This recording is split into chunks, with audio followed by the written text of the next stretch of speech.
پیارے دوستوں، ایک شخص بتاتا ہے کہ میں ایک روز ایک گھر کے قریب سے گزر رہا تھا۔ اچانک مجھے گھر کے اندر سے ایک 10 سالہ بچے کے رونے کی آواز آئی اور آواز میں اتنا ڈر تھا کہ مجھے مجبوراً گھر میں داخل ہو کر یہ معلوم کرنا پڑا کہ یہ بچہ کیوں رو رہا ہے۔ اندر داخل ہو کر میں نے دیکھا کہ ماں اپنے بیٹے کو آہستہ سے مار رہی ہے اور بچے کے ساتھ خود بھی رونے لگتی ہے۔ میں نے آگے ہو کر پوچھا، تم بچے کو کیوں مار رہی ہو جبکہ خود بھی روتی ہو؟ تو اس نے جواب دیا کہ بھائی، آپ کو معلوم ہے کہ اس کے باپ اللہ کو پیارے ہو گئے ہیں، اس کے والد مر چکے ہیں اور ہم بہت ہی زیادہ غریب لوگ ہیں۔ میں لوگوں کے گھروں میں مزدوری کرتی ہوں اور اس کی پڑھائی کا ایک مشکل سے خرچہ بھی اٹھاتی ہوں، لیکن یہ کمبخت اسکول روزانہ دیر سے جاتا ہے اور پھر گھر بھی دیر سے آتا ہے اور جاتے ہوئے راستے میں کہیں کھیل کود میں لگ جاتا ہے۔ یہ ذرا بھی دھیان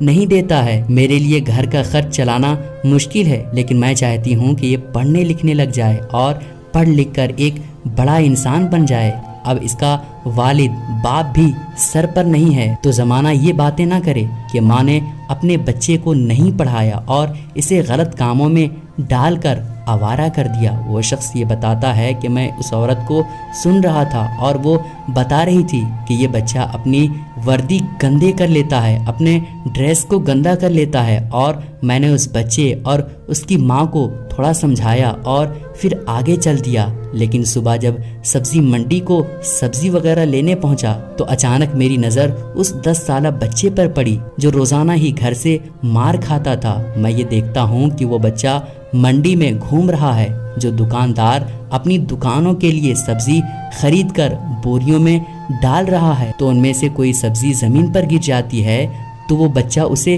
فوراً اٹھا کر اپنی جھولی میں ڈال لیتا ہے۔ یہ ماجرا دیکھ کر میں پریشانی میں مبتلا ہو کر آخر چکرا ہی گیا اور باہر آ گیا۔ آخر اس بچے کو چوری چوری دیکھنے لگا اور اس بچے کے پیچھے چلتے چلتے اس کا پیچھا کرنے لگا۔ اس کی جھولی سبزی سے بھر گئی تو سڑک کے کنارے بیٹھ کر اونچی اونچی آواز لگا کر اسے بیچنے لگا۔ منہ پر مٹی،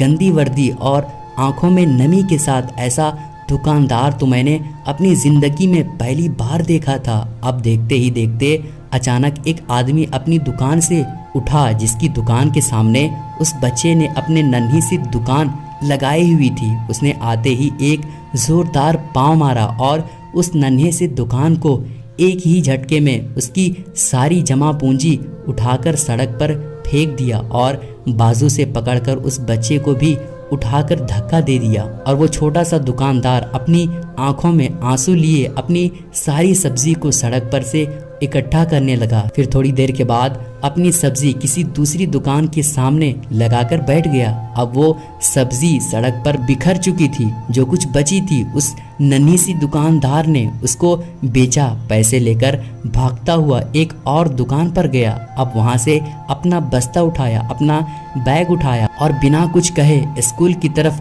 چل پڑا۔ میں بھی اس کے پیچھے پیچھے چلتا رہا۔ جب وہ بچہ اسکول پہنچا تو 1 گھنٹے دیر ہو چکی تھی، جس پر اس کے استاد نے ڈنڈے سے خوب پیٹا اور پھر جلدی جا کر استاد کو کچھ کہے بغیر اپنی جگہ پر بیٹھ گیا۔ میں نے استاد سے معذرت کی اور انہیں منع کیا کہ آپ اس بچے پر ظلم نہ کریں۔ استاد نے کہا کہ بات دراصل یہ ہے کہ بچہ 3 مہینے سے روزانہ لیٹ آتا ہے۔ جب سے اس کے والد اس کے ابو کا انتقال ہوا ہے تو اس کی پڑھائی سے مکمل طور پر اس کا دھیان اٹھ چکا ہے۔ میں نے استاد کا نمبر لیا اور انہیں کہا کہ میں آپ سے رابطہ کروں گا۔ اب ساری رات میرا سر چکرا رہا تھا کہ میں یہ سوچ رہا تھا کہ جب بچہ گھر دوبارہ واپس گیا ہوگا تو اس کی ماں نے دوبارہ پھر سے مارا ہوگا، لیکن میں نے اگلی صبح نماز پڑھنے کے فوراً بعد استاد کو فون کیا اور انہیں کہا کہ آپ برائے مہربانی سبزی منڈی پہنچ جائیں، مجھے آپ سے کچھ ضروری باتیں کرنی ہیں۔ استاد صاحب نے ہاں میں جواب دیا تو میں نے اس بچے کی ماں کے پاس گیا اور اس کو میں نے کہا کہ بہن تم میرے پاس چلو اور میں تمہیں دکھاتا ہوں کہ تمہارا بچہ دیر سے اسکول کیوں جاتا ہے اور روزانہ تمہیں اسکول سے شکایتیں کیوں ملتی ہے۔ اس کی ماں یہ کہتی ہوئی چل پڑی کہ آج اس کی خیر نہیں، میں اس کے ہاتھ پاؤں توڑ دوں گی۔ تو جب تینوں سبزی منڈی پہنچے تو تینوں الگ الگ جگہ پر کھڑے ہو گئے اور اس ننھے سے دکاندار کو دیکھنے لگے جس نے اپنے معمول کے مطابق سبزی اکٹھی کی، پھر ایک جگہ جا کر سبزی لگا کر بیٹھا اور بیچنے لگا۔ وہ شخص بتاتا ہے کہ میں نے اس شخص پر غور کیا تو پتا چلا کہ اس بچے کی ماں زاروں قطار رو رہی تھی، لیکن وہ اپنے بیٹے کا سامنا نہیں کر سکتی تھی، چنانچہ وہ فوری طور پر اپنے گھر چلی گئی اور استاذ کو بھی چونکہ اسکول سے دیر ہو چکی تھی تو وہ بھی اسکول کی طرف روانہ ہو گئے۔ اس ننھے سے دکاندار ساری سبزی بیچی اور پیسے اکٹھے کیے اور پھر ایک کپڑے کی دکان پر جا کر آج کچھ پیسے اس کپڑے والے کو دیے اور ان سے ایک زنانہ سوٹ لے کر اپنی بیگ میں ڈال دیا۔ میں اس بچے کا پیچھا کرتے ہوئے اسکول پہنچا تو یہ آج بھی 1 گھنٹہ لیٹ ہو چکا تھا۔ کلاس میں داخل ہوتے ہی اس نے ہمیشہ کی طرح اپنا سر جھکایا اور استاذ سے مار کھانے کے لیے تیار کھڑا تھا، لیکن اس دفعہ استاذ محترم نے ڈنڈا نہیں اٹھایا بلکہ وہ خود اپنی کرسی سے اٹھے اور اس ننھے سے بچے کے سامنے 2 زانوں بیٹھ گئے اور اس کو اپنے گلے سے لگا لیا۔ پھر اتنا